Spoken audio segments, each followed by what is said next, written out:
প্রথম বিশ্বযুদ্ধ যখন হলো তখন লক্ষ লক্ষ মানুষ মারা গেল, মরণাস্ত্রের ব্যবহার পৃথিবী দেখলো। ঠিক সে সময় বিশ্ব নেতারা ভাবলেন যে এমন একটা প্রতিষ্ঠান দরকার যেই প্রতিষ্ঠানটা আমাদের এই যুদ্ধ অবস্থা থেকে ফিরিয়ে রাখবে, অর্থাৎ পৃথিবীতে শান্তি প্রতিষ্ঠিত হবে, যুদ্ধ যাতে না হয়।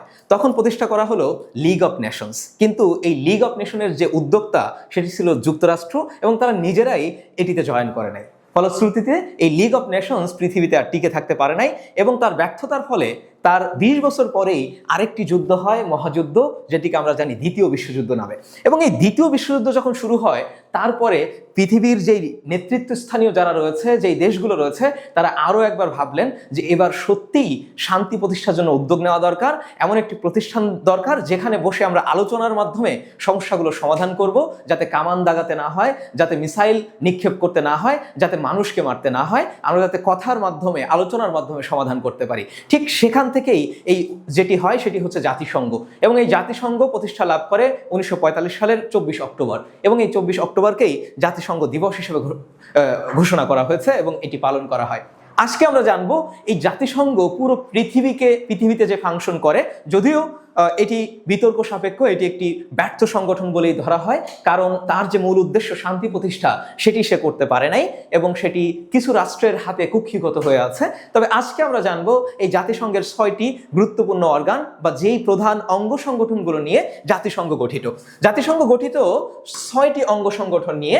সেই অঙ্গ সংগঠনগুলো কি কি? প্রথমত হচ্ছে সাধারণ পরিষদ বা জেনারেল অ্যাসেম্বলি। এটাকে বলা হয় বিশ্বের সংসদ, কারণ এই পুরো পৃথিবীর এই যতগুলো রাষ্ট্র জাতিসংঘের সদস্য হচ্ছে 193টি রাষ্ট্র।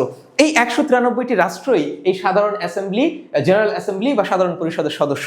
তারা এখানে বসে আলোচনা করে কোন একটি বিষয়ে। যখন ভোট অধিকার প্রয়োগ করার সুযোগ থাকে, তখন এই 193টা দেশই ভোটের মাধ্যমে সেই সিদ্ধান্তটি গ্রহণ করে। এজন্য এটাকে বলা হয় বিশ্বের অ্যাসেম্বলি বা সবচেয়ে বড় অ্যাসেম্বলি। এবং পরবর্তীতে যেই অঙ্গ সংগঠনটি রয়েছে এবং সবচেয়ে পাওয়ারফুল অঙ্গ সংগঠন সেটি হচ্ছে সিকিউরিটি কাউন্সিল বা নিরাপত্তা পরিষদ। এই নিরাপত্তা পরিষদের কাজ হচ্ছে পৃথিবীর নিরাপত্তা নিশ্চিত করা, এবং এখানকার যে সদস্য, এই সদস্য সংখ্যা হচ্ছে 15টি রাষ্ট্র। এই 15টি রাষ্ট্রের আবার স্থায়ী রাষ্ট্র আছে, অস্থায়ী সদস্য আছে। স্থায়ী সদস্য হচ্ছে 5টি হচ্ছে স্থায়ী সদস্য, এবং 10টি হচ্ছে অস্থায়ী সদস্য। অর্থাৎ ওই 5টি রাষ্ট্র সবসময় সদস্য থাকবে, শুরু থেকে ছিল, ভবিষ্যতেও থাকবে। সেই 5টি রাষ্ট্র কি সেটা তো আমরা জানি। যুক্তরাজ্য, ফ্রান্স, রাশিয়া, চায়না, এরা হচ্ছে সেই 5টি রাষ্ট্র যাদের আবার ভেটো পাওয়ার আছে। ভেটো পাওয়ার কি সেটা নিয়ে আমরা পরবর্তী ভিডিওতে জানাবো। এখন আমরা সামনের কাজে আসি। এবং এই যে নিরাপত্তা পরিষদ যেহেতু পুরো পৃথিবীর নিরাপত্তা নিয়ে ডিল করে, সেজন্য এটির একটা নাম রয়েছে। সেই নিরাপত্তা পরিষদকে বলা হয় আমাদের global safety net. Global safety net, global safety net নামে এটিকে ডাকা হয়। এরপরে আসি আমাদের পরবর্তী যে সংগঠন, সেটি হচ্ছে অর্থনৈতিক ও সামাজিক পরিষদ। অর্থনৈতিক ও সামাজিক পরিষদ, যেটি ইংরেজিতে বলা হয় ইকোসক, পুনরূপ হচ্ছে ইকোনমিক অ্যান্ড সোশ্যাল কাউন্সিল। এটির কাজ হচ্ছে বিশ্বব্যাপী মানুষের যে জীবনযাত্রার মান সেটির উন্নয়ন করা, সামাজিক এবং যেই অর্থনৈতিক জীবন সেটিকে উন্নত করা। এবং আমি যদি বলি পুরো জাতিসংঘের যে অর্গানগুলো রয়েছে তার মধ্যে সবচেয়ে কার্যকর অর্গান কোনটি, সেটি হচ্ছে এটি। দৃশ্যমান কোনো কাজ যদি দেখাতে পারে জাতিসংঘ, সেটি দেখিয়েছে ইকোসক। অর্থাৎ আফ্রিকা কিংবা যে সমস্ত অঞ্চলে দরিদ্র দেশের সংখ্যা অনেক বেশি, মানুষের জীবনযাত্রার মান অনেক নিম্ন, তাদের জীবনযাত্রার মানকে আরো সামনের দিকে এগিয়ে তোলার জন্য যেই সংগঠনটি কাজ করেছে, যেই অঙ্গ সংগঠন, সেটি হচ্ছে ইকোসক। এটির সদস্য হচ্ছে 54টি রাষ্ট্র, এবং পুরো পৃথিবীকে 5টি কমিশনে ভাগ করে এরা কাজ করে। এশিয়া এবং প্যাসিফিক অঞ্চলের যে কমিশন, সেটির নাম হচ্ছে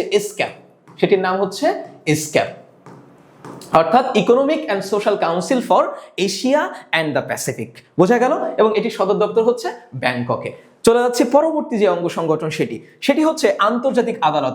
অর্থাৎ পুরো বিশ্ব যেহেতু আলোচনার মাধ্যমে শান্তি প্রতিষ্ঠা করতে চায়, তাহলে অবশ্যই রাষ্ট্রের মধ্যে ডিসপিউট হবে। সেই সমস্যাগুলো সমাধান করার জন্য বিচারিক কার্যক্রম লাগবে। সেটির যে কার্যক্রম সেটি হচ্ছে আইসিজে করে, অর্থাৎ ইন্টারন্যাশনাল কোর্ট অফ জাস্টিস। আন্তর্জাতিক ন্যায় বিচার আদালত বলা হয় বা আন্তর্জাতিক আদালত নামেই ডাকা হয়। এটির সদর দপ্তর হচ্ছে নেদারল্যান্ডের হেইগে। ওকে, এরপরে আসি সর্বশেষ 5 নম্বর যেই সংগঠনটি রয়েছে, সেটি হচ্ছে ট্রাস্টিশিপ কাউন্সিল। এই ট্রাস্টিশিপ কাউন্সিল যদি বলা হয় জাতিসংঘের কোন অঙ্গ সংগঠনের কার্যক্রম এখন স্থগিত আছে, সেটি হচ্ছে ট্রাস্টিশিপ কাউন্সিল। এটির কার্যক্রম একসময় ছিল, এখন আর নেই। যখন পৃথিবীতে বিভিন্ন উপনিবেশ থেকে স্বাধীন রাষ্ট্র সৃষ্টি হচ্ছিল, তখন এটি তৈরি করা হয়েছিল। তখন ওই নতুন রাষ্ট্রগুলার বা যে রাষ্ট্রগুলো উপনিবেশের মধ্যে ছিল তাদের অভিভাবকত্ব গ্রহণ করে তাদেরকে হাত ধরে তুলে নিয়ে যাওয়ার একটা কাজ করতো এই ট্রাস্টিশিপ কাউন্সিল। সর্বশেষ পালাও নামে একটি রাষ্ট্র এই ট্রাস্টিশিপ কাউন্সিলের আন্ডারে ছিল।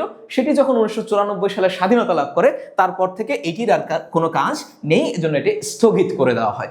6 নম্বর যেটি রয়েছে সেটি হচ্ছে সচিবালয়, অর্থাৎ এই পুরো কর্মযজ্ঞটা যিনি নেতৃত্ব দেন তিনি হচ্ছেন মহাসচিব বা সেক্রেটারি।